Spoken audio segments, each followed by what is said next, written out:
Welcome to the Calculus, a collection of micro lectures, video lessons, and sample exercises. Let's apply the differentiation rules in computing the derivative of this given trigonometric function.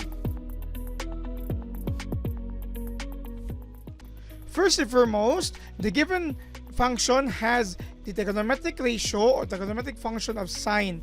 Hence, we will be using the differentiation rule for sine we have previously proven. Take note here that our function is identified as a 3 sine x. Considering that this is one function, we can actually use here the idea for the rule of differentiating constant multiple, because we have here the constant multiple of sine x.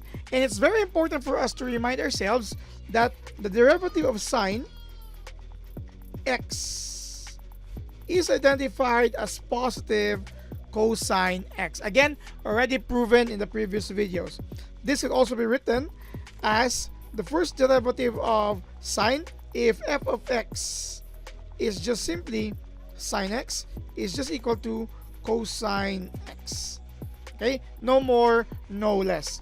Now with this here, we simply need to look into the appropriate expression that would indicate the derivative of 3 sine x. Again, we have here the constant multiple of sine x. Hence, we're going to use that idea where we take out our constant 3, then we multiply it by whatever would be the derivative of sine x. And then again, it's cosine x. So simply change this to cosine x. Take note that you're already on the derivative before you can change it to cosine x. Hence, the derivative of the given function 3 sine x is just simply 3 cosine x.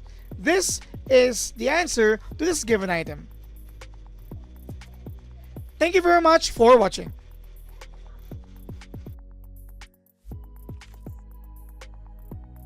So what are you waiting for?